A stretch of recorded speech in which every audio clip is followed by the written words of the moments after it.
Welcome once more, everyone. This is our last session before the official closing of the and the final lecture of the day that will be delivered by our dear President Tim. So today we have planned this plenary session in which some of us are going to share about basically three things. The first one will be the Federation of Young Theosophists, that apart from the presentation, all the people, the young people gathering here have a surprise for us. So we are looking forward to that. After that, we will have the presentations of the workshops, a small brief of the different workshops. And finally, some of the captains of the group discussions will share with us what was discussed during those interactive sessions.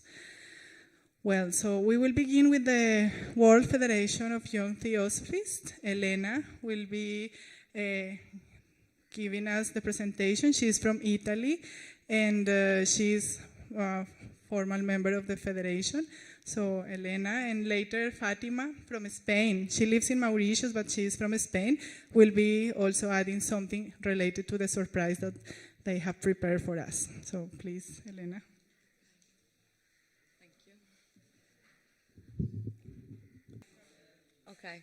So the World Federation of Young Theosophists has just been re-established, and I say re-established because the first time that has been created was in 1923, and it lasts until 1999. And then for 23 years, we just didn't have the federation, and thanks to the COVID, we can say, during that period, we start to organize a lot of online meetings and start to talk about to reestablish the federation.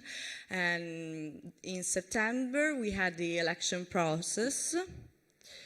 And so 7 officers from all over the world were appointed. And so we have Catalina, which is the event coordinator officer. And she lives here in Adyar. She's from Colombia, but she lives here in Adyar. We have Christopher, Secretary Officer from the Philippines, Seth Edwards, Executive Officer from the US, Sarah, maybe everybody knows, Community Officer from Spain, Mary Kay, Education Officer from Estonia, and Brandon, Innovation Officer from Singapore, and me from Italy. I'm in charge of media, social media. With this, we want to create a free space for all the theosophists that can engage all the young theosophists and helping them to connect and also to discover their talents and to know their individuality that may allow them to live a theosophical life and share all our experiences. This is more or less the index, as you can see on the website. WFYT.org is the address of the website, and so please, everybody, go and visit the website. And we are organizing few events, social events online, and I'm going to talk about our next event that will be in Naarden from 9 to 15 June 2023 in the beautiful International Center of Naarden. As last year we had a very beautiful experience, and President Tim Boyd was present, and we enjoyed a very special moments all together, and we hope to can reply also this year. Then we are organizing social theosophical events. For instance, on Saturday we will have a group discussion, practical theosophies, and the theme, the topic is New Year's resolution. On January 8th, we'll start the leadership program, which is led by Christopher. And with this project, we want to help young theosophists in the transition to their new roles as leaders within their lodges. And so we want to help them to be the guide of their lodges. And Catalina, in February, will lead a group of, we provide a space for non-English speaker members to learn English, because all the content are in English, so we want to allow all the people that are not all able to understand the content properly we want to allow them to understand. Then we have the project of the ebooks. We want to create stories for children with drawings, of course, with theosophical contents, because children are our future, and so are the most important part of our society. We publish all the articles written by the Young Theosophists. For instance, we just published Brandon and Catalina's articles. And there is a project of the podcast led by Justin and Tommy from US and Clover from Singapore. And we want to spread theosophical ideas with podcasts that can be available for all. And we want to realize interviews, as we did also in these days. Maybe someone of you knows. We did few interviews, and we want to share new ideas, a new way to see the world and imagine the future to make the world a better place. And we are organizing. We are also we want to have reserved a space for all the artists that can share their talent on our website. And also we are organizing a meeting on basic astrology to analyze our birth chart and understand our personality in a deeper way. We are organizing also, we are sharing these quotes calendar based on the book, Blavatsky quotation book, compiled by Winfrey Perley. There is a project on healthy tips with one young theosophist. She's Miriam from Spain. She's a dietist, and we provide healthy tips to help people to have a better diet. And based on these healthy tips, we share also health recipes. And here we have a map of all the young theosophists around the world. We are almost in many parts of the world. All the green parts are where we are present. And please follow us on all the social medias, and we are present on Facebook, Twitter, Instagram, and TikTok.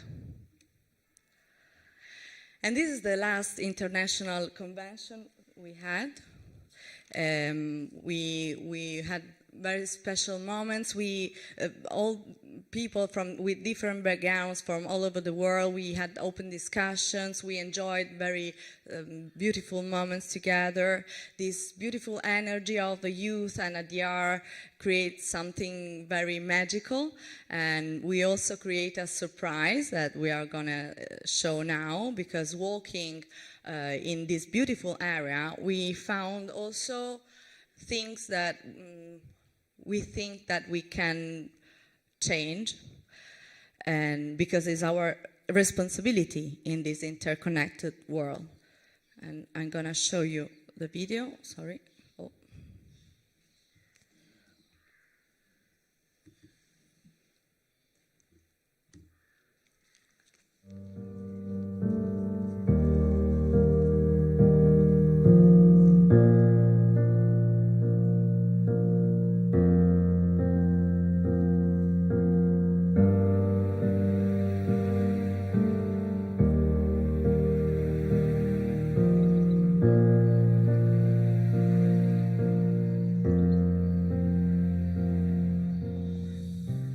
place where people enjoy walking has always been along the river path. It's called the Radha Bernier path now, which can lead all the way to a gate that opens up onto the beach at the Bay of Bengal. And it's always been quite a pleasure. Mangroves are areas where the fish spawn, and that is why it's a very important feeding ground for birds. I vividly remember it was all densely covered with mangrove. I like to go to the beach, but there is so much trash that I cannot remove my shoes. And also the animals cannot live there. முன்னாடி சூப்பரா இருந்தது எல்லாமே இந்த மாதிரி கழிவுறு எதுவுமே இல்ல பிடிக்கும் ஆத்துல இருந்து தண்ணி நல்லா போவோம் அப்போ நல்லா வருமானம் வந்து ஆத்துல கூட கொண்டு போனோம் 15 வருஷம் இருக்கும் 15 வருஷத்துக்கு முன்னாடி அந்த கடல் தண்ணி மாரி அப்படியே பளிச்சு நம்ம கண்ணாடி மாரி இருக்கும் கீழே என்ன மீன் மாரி இருக்கு இங்கே மேல இருந்து பார்த்து It was a magical river, it was a freshwater river. Dr. Arundel used to take a swim there. We had a springboard behind the headquarters hall. That's the river. So that the river was everything. Some say you drop a coin, you can see it. The water was so clear. It used to be really blissful walking along the river path. It was a narrow, winding path. And every bend you would wonder what you will see. It's not a straight path where you can see right up to the end. It used to be a winding path. So, and we'd be, we'd have this feeling of anticipation as we, came to each bend. It's very diverse. So it was not only bird life. Bird life was very rich. Insects, butterflies, all these. And migratory birds. We used to look out for the birds which used to come every season. Over the years, we've tried to address it. It's been something where we have worked with various volunteer groups to clean up literally tons of debris. We have had to have truckloads running in series to take away the debris that just flows onto the shores. As a theosophical society, the first thing that we have to do is create an example ourselves within our campus. I think I believe that if we all work together, the beach will be a better place for all of us, for the children, and for me when I grow up, it will be better for all of us.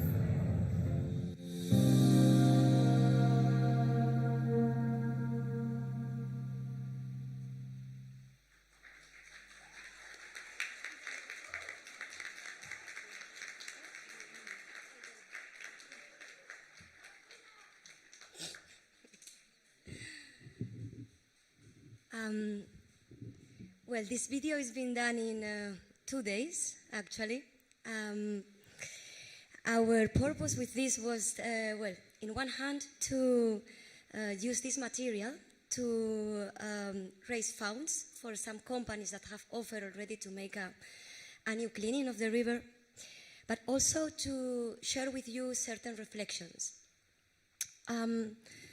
So the production of this video has coincided with the first global summit against plastic pollution that took place in Chile in November 2022. So for this occasion, certain alarming numbers based on some studies have raised. Just sharing with you some. Our planet has reached its capacity to deal with what they call strange substances added to its natural ecosystems. Right now, the total weight of plastic present currently has doubled the total weight of all alive animals present in the planet. Double. I'm sure you have all heard about the microplastics. Microplastics produced in the decomposition have reached all corners of the earth, from the deepest depths of the ocean to Mountain Everest, as well as our food chain and, of course, our own bodies. So all of these facts should make us have a deeper reflection, not only from an environmental activism point of view, but as Theosophists, we feel that we should consider the consequences of this and examine the consequences of this from an occultist point of view.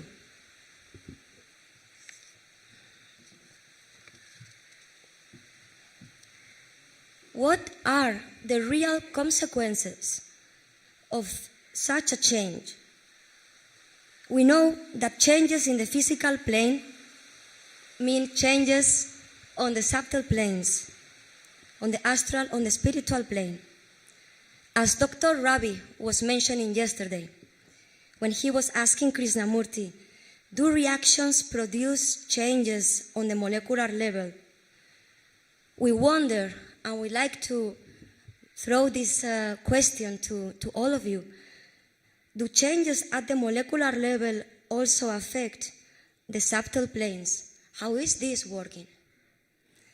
So the same as a theosophist, being vegetarian has a very deep meaning.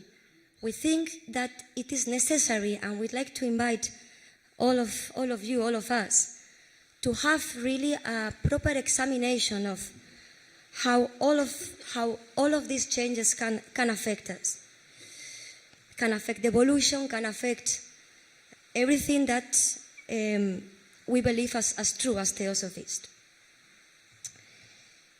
We believe that this is very important.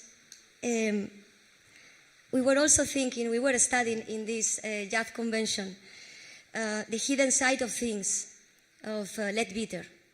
And we were all very sure that if Leadbeater was alive right now, there will be for sure a chapter on this matter. So what we feel is that this examination is very necessary, because if considering this from a deeper level can also raise a very deep and meaningful change on the awareness and the consciousness of all of us. Thank you very much.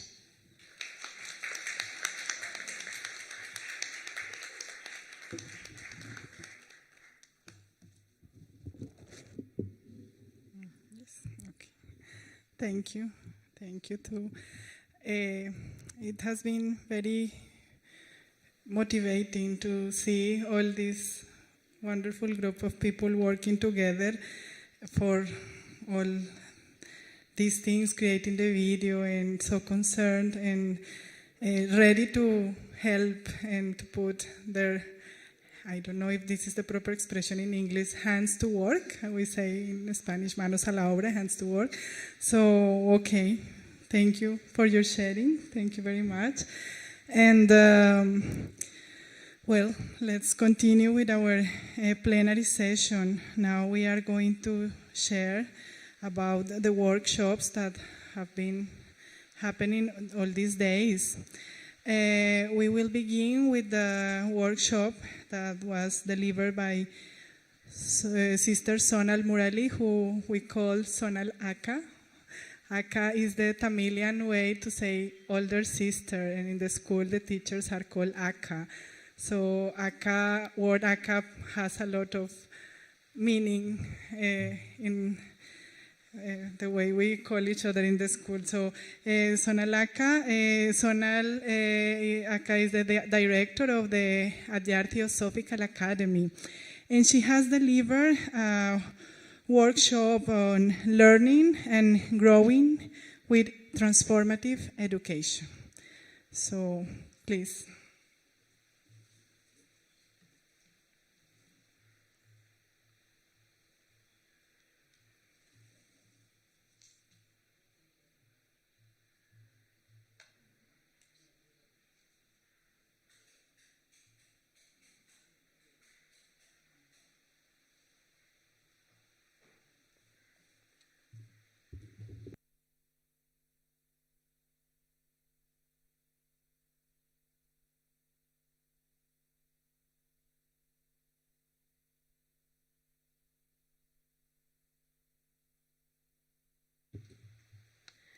Good afternoon, everyone. So we had the workshop on the theosophical education over 2 days, and we divided that into 2 parts. Day 1 was learning and growing through transformative education. This line has been given by our president, Tim, when we were thinking about the motto for the school. The first day we had 36 attendees. The next day we deliberated on education for life, a theosophical perspective, and that day we had about 30 people who attended it. The attempt was to look at the education holistically from the child's point of view, from the educator's perspective, the methodology and the theosophical principles, and how they are translated into work, basically the how and the why of it. The objective of the Theosophical Society is to bring about the transformation of the individual and that of society. In Chandogya Upanishad, Sanat Kumar speaks about Paravidya. Paravidya is the true knowledge, and he says it is that which liberates us. All the rest is called Aparavidya, and there could be hundreds of subjects, but that will not give you peace. As a young 17-year-old, Krishnamurti also writes in Education as Service, if the unity of life and the oneness of its purpose could be clearly taught to the young in schools, how much brighter would be our hopes for the future. And this is more relevant today than ever. On one hand, the world has come closer together, and on the other hand, we know that racism has increased, ideology-based factions have increased, and fundamentalism is on the rise. We also briefly looked at the Indian education system and its pitfalls, rigidity, which is churning out hundreds and thousands of students who are stressed, they are self-centered, overburdened, and into impulsive adults, which go on to feed our stereotypical society. We spoke about conformity and mediocrity, learning which is joyless, and burden of school, which is symbolized by the big, heavy bags that children carry on their tiny shoulders. The main flow of education today is that a lot is taught, but little is learned, and that little has very little relevance in life later on. A holistic approach to education is to first begin to look at life in a holistic manner, because things are interconnected in a web of life in every way. We talked about the sense of community, and the first community for a child is their own family and their own class. And you will see here that children sit together, they brainstorm, they discuss, and they come up with their own class agreements. There has to be fairness, there has to be order, there has to be discipline, there has to be respect and kindness, and that is where they start to think about it first. In this approach, both the teacher and the student are learners. They are equals. There is no hierarchy there, and there is no psychological authority. School is not a preparation for life, but it is life itself.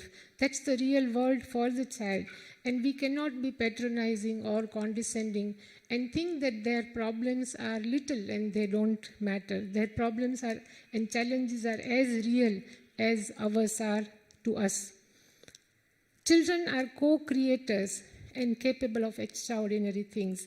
So we need to create learning frameworks where children are active participants and in their own community of learning. So they will collaborate, they work together, and there will be a sense of togetherness in what they do.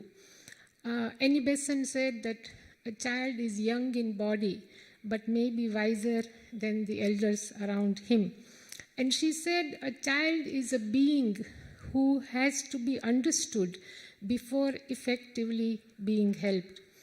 Because every child is searching to understand something, to grasp a piece of life.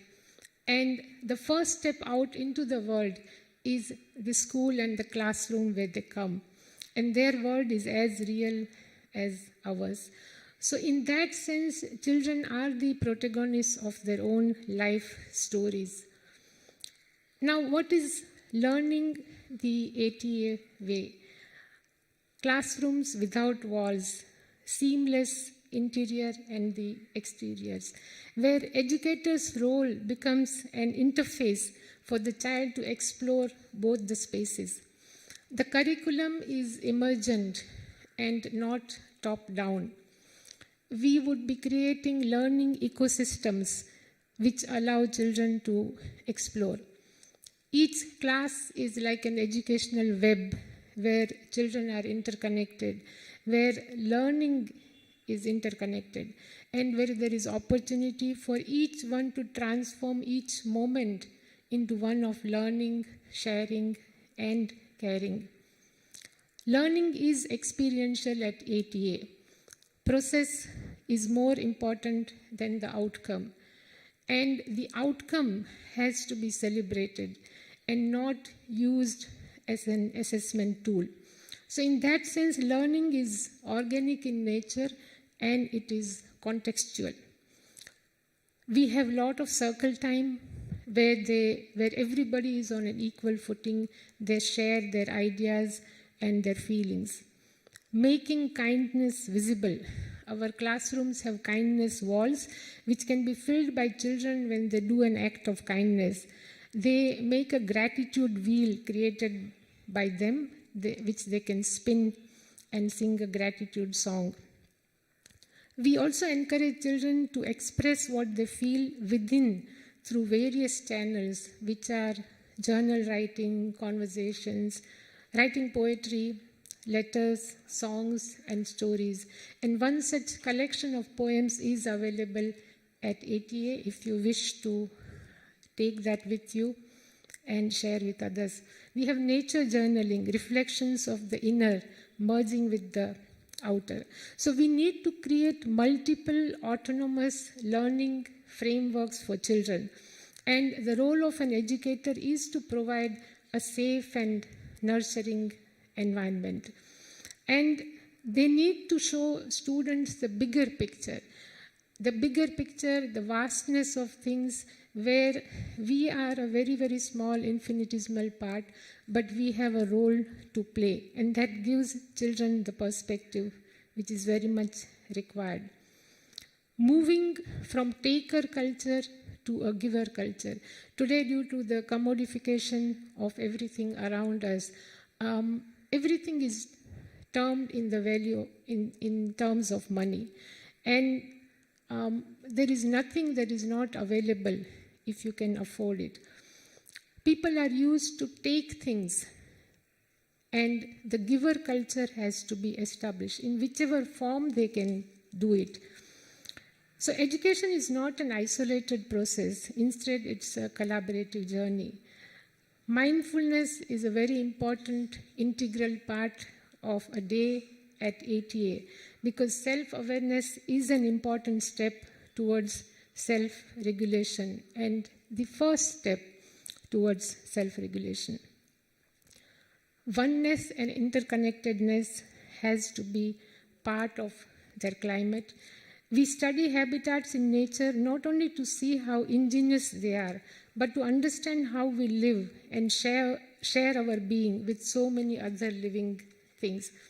And then children realize that their lives are not very different from ours, that their lives are different from ours, and their struggles are different, and their celebrations are also different.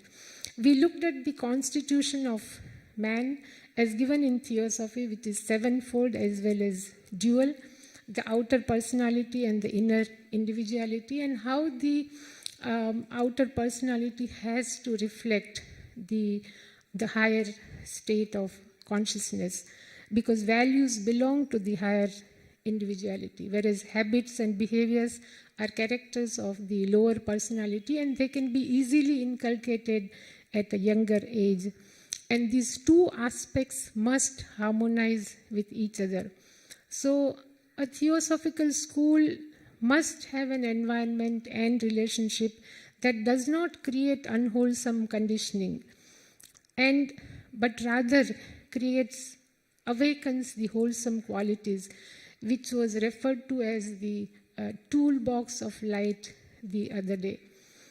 And these qualities such as respect, kindness, self-confidence, fairness, sensitivity to others, and so on. A true educator is like a philosopher's stone that would bring about a magical process of transformation. We will end with a school song that is written by a child and also set to music by her. And that will give you a glimpse of what the school means to the child. With that, I end. Thank you.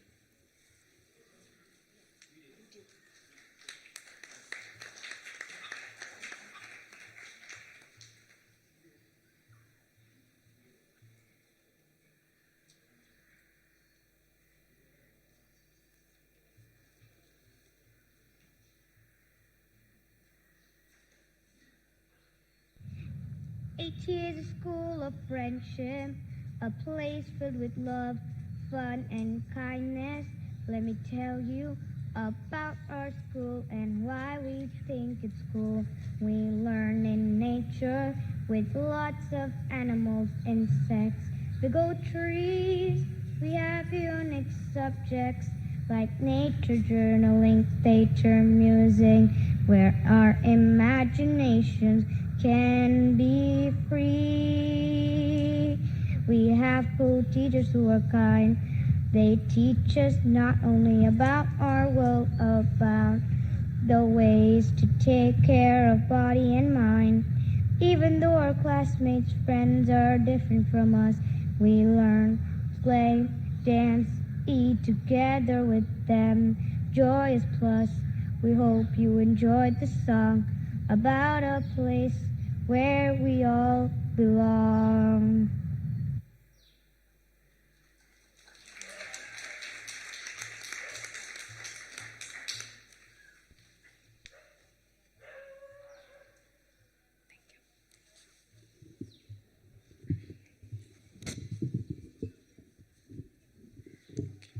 Thank you very much, Sanalaka. Yeah, I can say, as the song was saying, they really enjoy the school. When the rainy season was happening here and they have to cancel the school, I was crying because she couldn't go to school. So really it's a place that they enjoy so much. And then we are going to invite Sister Jayashree Kannan, who is the official in charge of the archives. But not only that, she is a person that has been gifted with a sweet, wonderful, and inspiring voice, and who has delivered a 3-day workshop on chanting. So she will share with us how it went.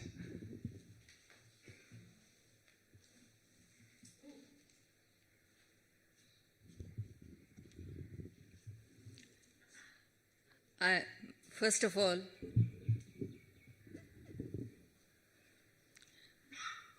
I was not prepared for this. Kindly pardon me, because I didn't know that I have to give a report. I'm sorry. Anyway, I'll try. We had about 20-25 students participating in chanting workshop. The chanting workshop,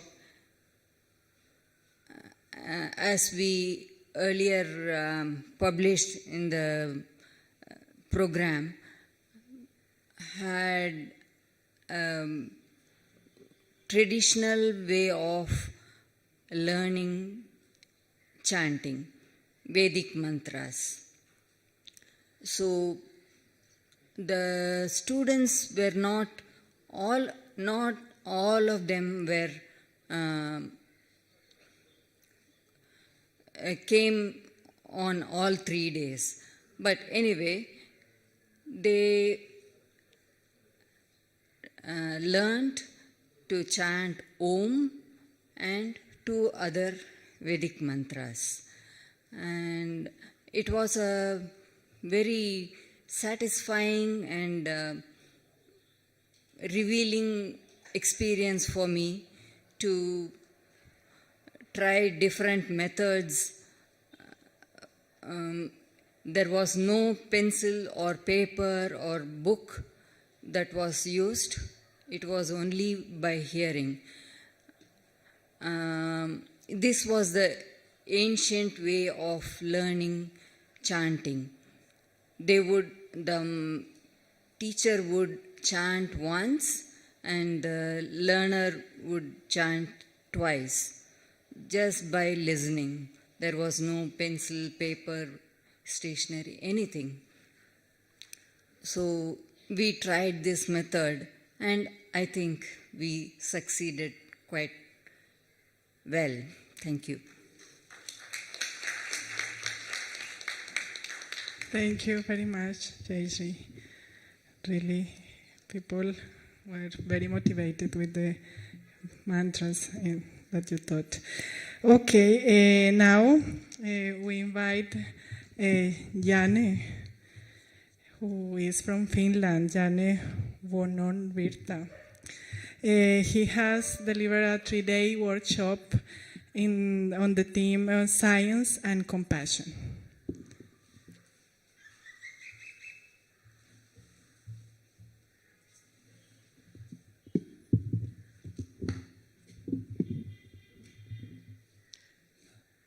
Hello, everyone. We had a 3-day workshop on compassion and science, each session lasting about 1 hour. Topics for each day were power of compassion was the first one, in which we investigated from more general background what is the power of compassion. On following days we continued to compassion for oneself, also called self-compassion, and the last day we focused on compassion for others. On every day we had a short introduction to the theme, but we also tried to practice how to bring this how we can practice in our daily living. So we did some reflection on some questions that I had prepared, and we had some sharing about our own experience, and we also tried some secular meditative techniques that we can use to improve our ability for compassion. And from the scientific perspective, there is a growing body of research that is beginning to show that the paradigm of selfishness, it's actually wrong. I know that many of us, we have learned as a child throughout our years that even though compassion is something that we value in every spiritual tradition, in theosophy, we say that compassion is the law of the laws. So in our daily lives, we have quite contradictory relation to compassion. And we tend to think that compassion, it is, even though it's a good idea, it's a beautiful idea, we have, in many cultures, we think that compassion is a little bit foolish. And it can be even harmful for us. And many people who are not educated think that this is an actual scientific fact. But that is not actually true. It seems to be the opposite. So during the past 2 decades, we have more and more studies showing that the capacity for compassion is inborn within human beings. We have also learned that compassion brings many benefits for the individual, such as increased happiness. We even talk about the secret of happiness. So, do you want to know what the secret is? Yeah, so the thing is that usually every one of us, we want to be happy. But the more we are looking for happiness for ourselves, it seems that the less happy we are. And one of the paradoxes of compassion is that the more we think about others, the better we feel. And it's not, well, this is the very basic teaching that we have learned through Theosophy within every spiritual tradition, but it's actually also based in neuroscience. So we can see some parts of the brain activate, like our reward system. The more we think about others, the more active our reward system is, meaning that there's more dopamine, more endorphins, and other hormones that our brain produces around. So compassion feels, we can say that it feels as good as eating chocolate. There are many other benefits. Having compassion gives us feeling of purpose. It can decrease our stress. It improves our health. And it can strengthen our connection for other people. However, if we don't cultivate this capacity, our compassion can stay narrow, biased, and random. We can see compassion as a set of skills that can be trained. And scientists such as Paul Gilbert, Kristin Neff, and Jimta Tupten have created programs targeted for general public that can be used to improve our capacity for compassion. Most of them start from the practice of self-compassion. Self-compassion means caring for ourselves as we would care for someone we truly love. Self-compassion consists of 3 elements: self-kindness, a sense of common humanity, and mindfulness. Having self-compassion is important for our psychological well-being, and it also has many other benefits. And the instinct to be kind to ourselves is the premise for the expansion of compassion. The technique is to expand this natural feeling toward others, from loved ones to the strangers, to difficult people, and to all humanity. The basis for this is embracing our common humanity, meaning we need to understand that everyone here, everyone on this planet, they are just like me. We are not so different. And then we need to learn how to appreciate others, to see how interconnected we are. And this is something we have talked about all morning already. But when we want to practice compassion, the information is not enough. We need to bring this knowledge from head to our hearts. We also talked about the obstacles of compassion, such as fears, and also we can have dysfunctional beliefs about compassion. And we also talked how to overcome some of these obstacles.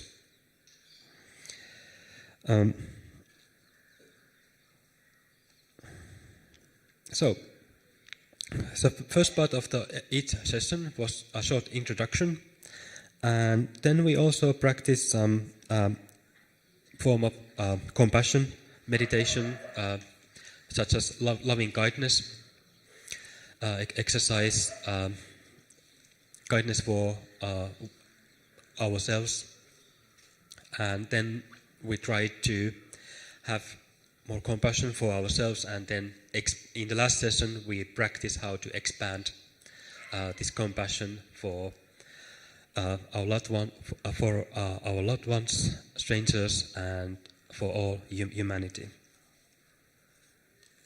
And that's it. Thank you.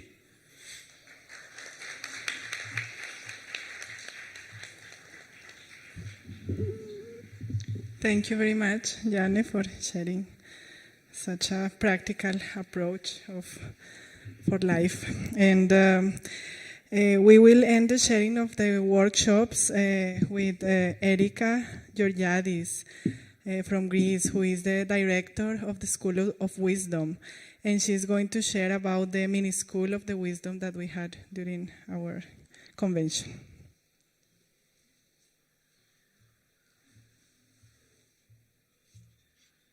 Thank you, Catalina, for the introduction. So we had 3 days, mini school of the wisdom, focusing on theosophy and ecology, practical wisdom for living the contemporary world. The first day, the mini school of wisdom was directed by Linda Oliveira, and she focused on the importance of simplicity, of reverence, and unselfishness for our daily life so that we can have a stronger connection with the world around us. On the second day, the school was directed by our sister, Dr. Radha Raghunathan, who also, during each day of the school, sang a sacred hymn dedicated to Ganesha, to Vishnu, and Shiva. Her lecture focused on ecology and Advaita Vedanta, and the essence of her talk is that the universe is an expression of Brahma. On the third day, we had Pradeep Gohil, who also spoke, among other things, on the importance of theosophy to change our perception to the world and the oneness of life. We had around 140 participants one day. In the other days, we had around 80. So that was a good number. All sessions were open with the universal prayer also. So it was 3 very, very inspiring days of the School of Wisdom, which aimed, in essence, to broaden and deepen our sense of self beyond the narrow sense of a personal self, to an identification with all beings. In the voice of the silence, ignorance is defined as the belief in the existence of a separated self.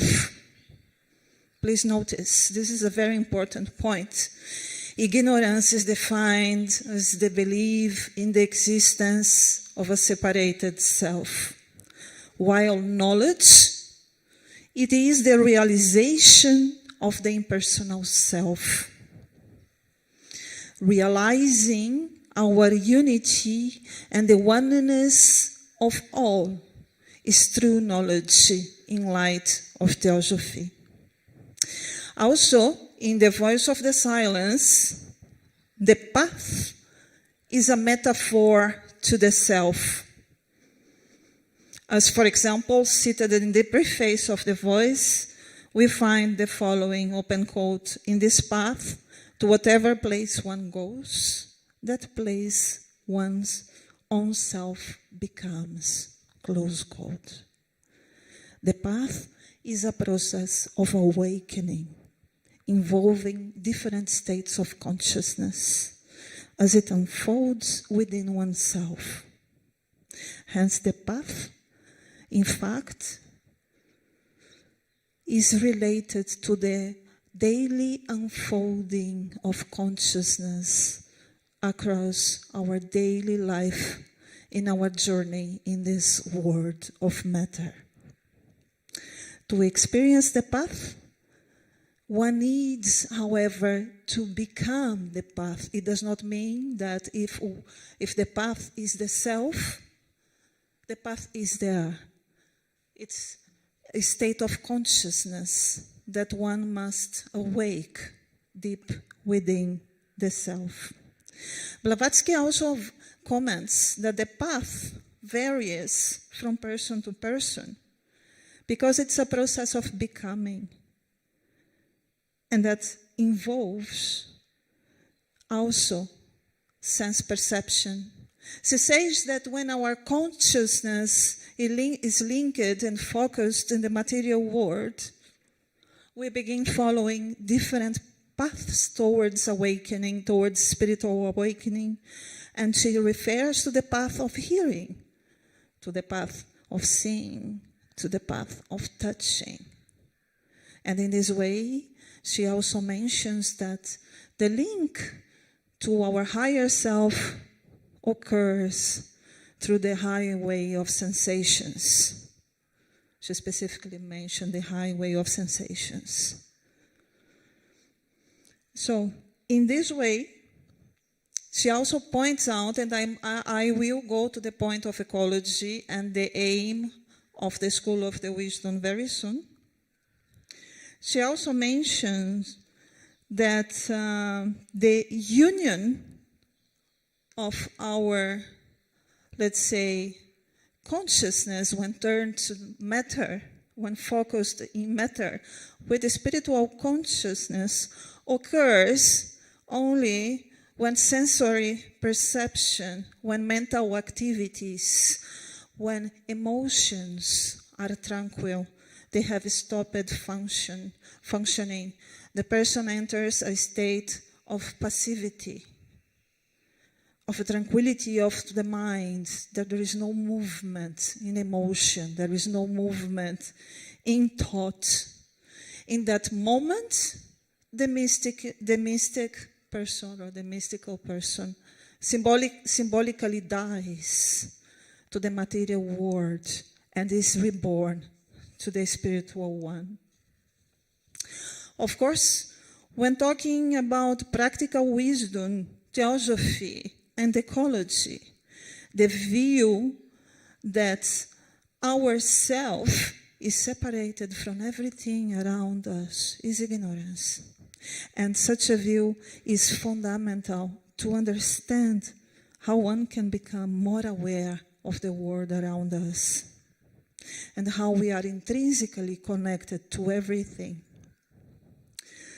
Perhaps a practical way to beginning cultivating a less anthropocentrical view of the word anthropocentric is coming from the Greek.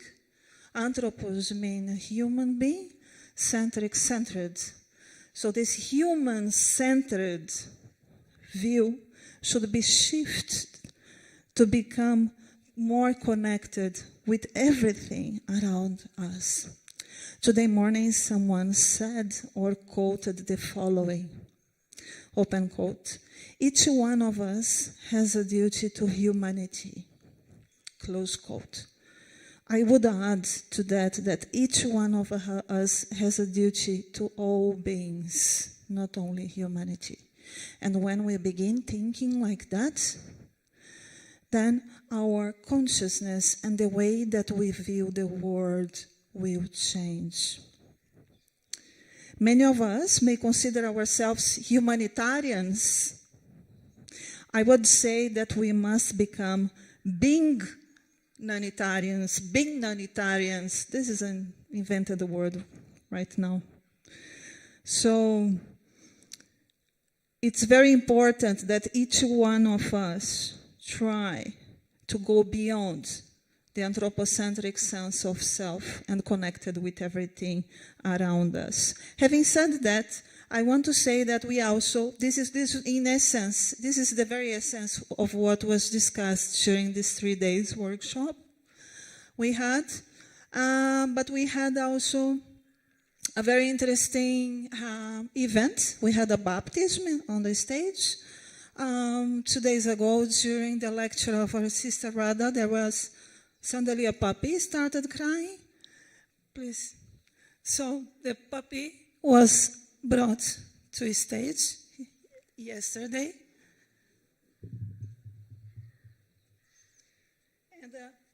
And we baptized her as Hope.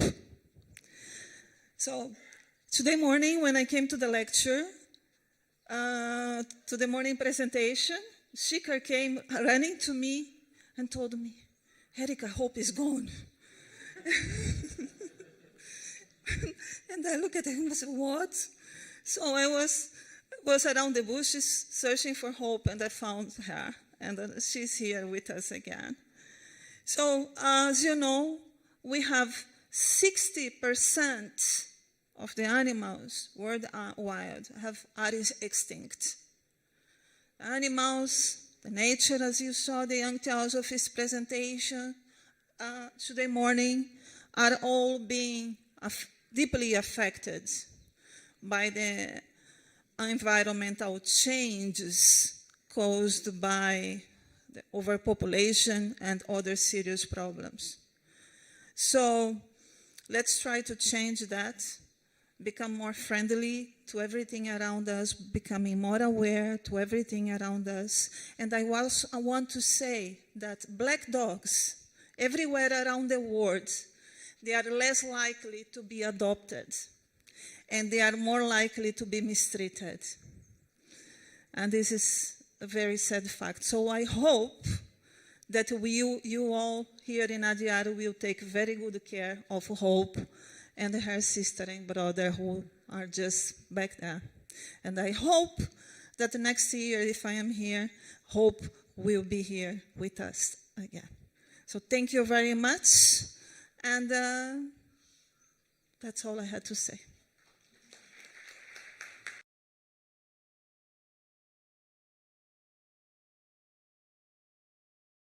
Participant in our sessions, and good that Hope is back, because that will give us okay.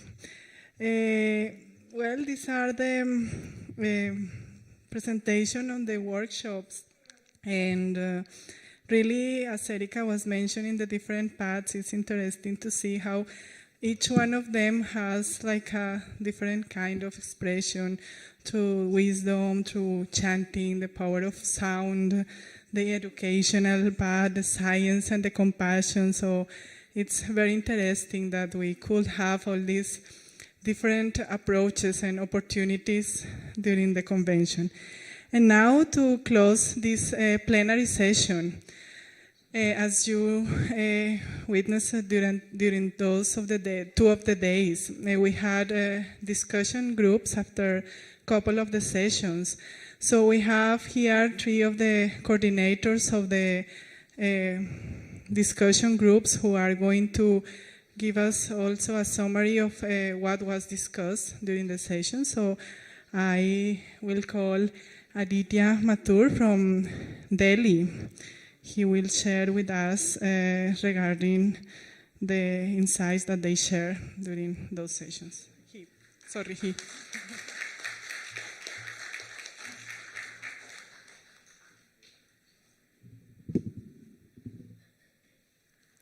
Hello everyone. I'd like to start off by saying it was a very inspiring discussion we had during these days. So we discussed primarily about how, as a theosophist, we can have more responsibility, and how we can nurture that interconnectedness in the world in a very practical sense. So I'll speak more about nurturing the interconnection part.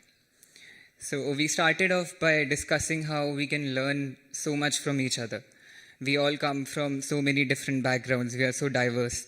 And in that diversity, there is a lot more to learn from each other. Just like they say, where there is more resistance, there is more learning. So if we simply observe around us how people are and how they act, for example, if someone speaks very softly, so when you're around them, you feel more calm, and it's a very good feeling. Similarly, how someone who's happy all the time, we can learn from them that whatever the situation is, it will pass, whether it's good or bad. We also talked about how we can interconnect with ourselves, because unless the interconnection we can have with ourselves, we won't be able to appreciate that in other people. So self-transformation is the primary step that all of us need to take. So we talked about how we don't naturally sometimes feel interconnection when we are around people.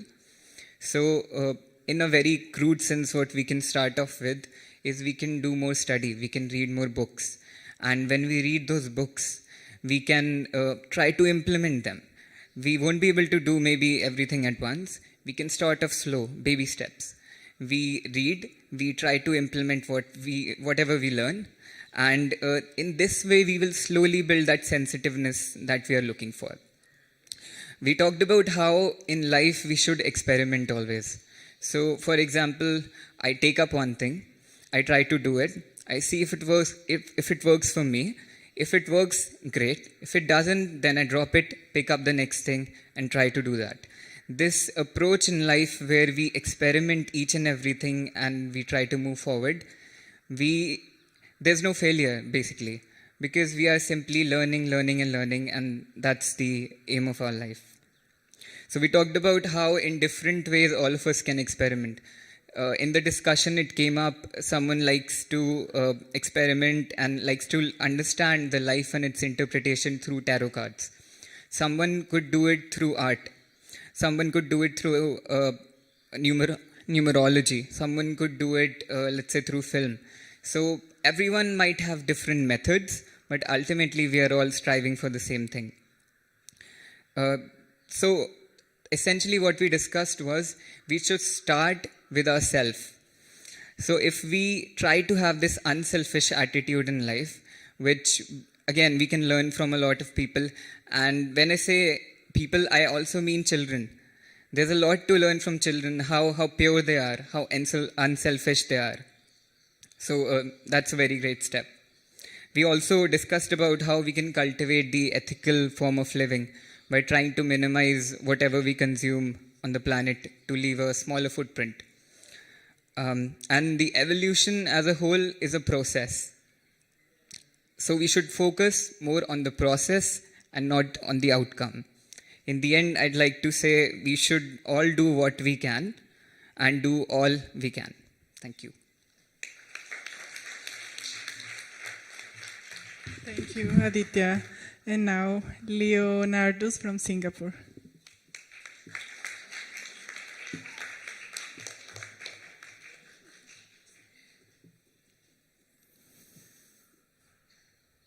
As we are discussing, one thing is clear, that we often stumble as we learn to care for our brothers and sisters. We live in such a world, after all, seemingly messy and very non-ideal. As we learn more and more about Theosophy, slowly but surely, we are putting down our rights to point and comment. They are the source of problem. They should be doing this or that. Instead, another way that we can look at this is that we are our brothers and sisters. That no longer it is their problem, no longer it is their pain or their sufferings, that we are just merely attempting to help, but it is ours now, that it is our pain, it is our issue, because one way or another, it is us that is causing the fact that they are facing what they are facing. And in taking care of them, as we have heard in the past few days, ours will be resolved as well in time. And it is important as well to have a total compassion with ourselves, to be kind, to forgive, to accept all our imperfect expressions, as in taking good care for ourselves, we are also taking care for our brothers and sisters. Thank you, Leo. And now our dear Canada leader, of the discussions, Shreyas from Huliyar, Karnataka.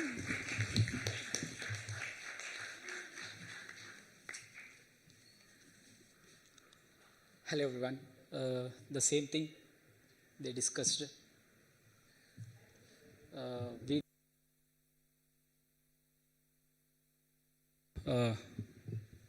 tell a essence of all those things. Responsibility is the tool of evolution bestowed during the course of individualization of humanity. Our awareness decides our level of responsibility in this interconnected world with nature, family, universe. Hence, responsibility is understood as universal brotherhood, which is the essence of the theosophy.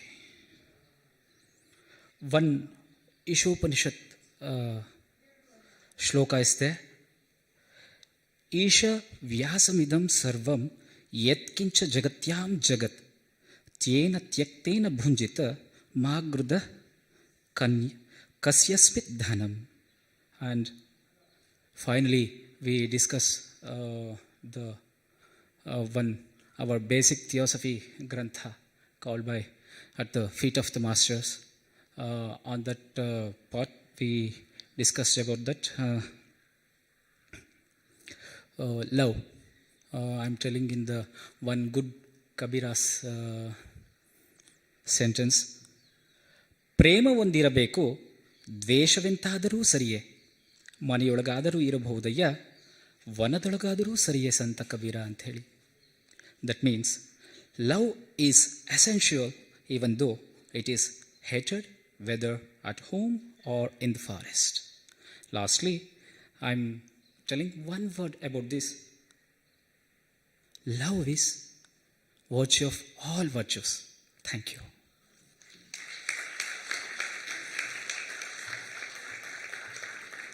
Well, I guess with those beautiful words we will close.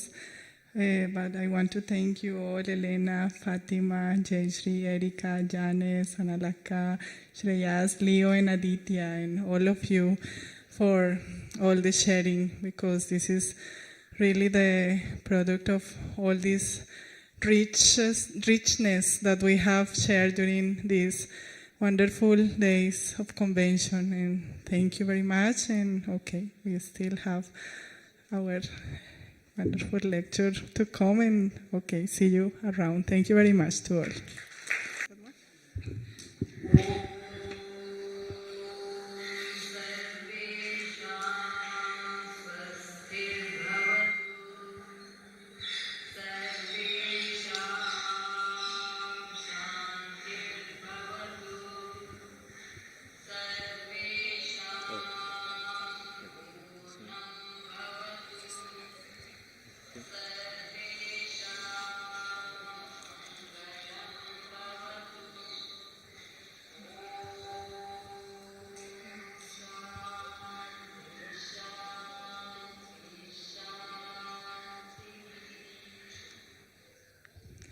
This is the beautiful voice of Jayashree.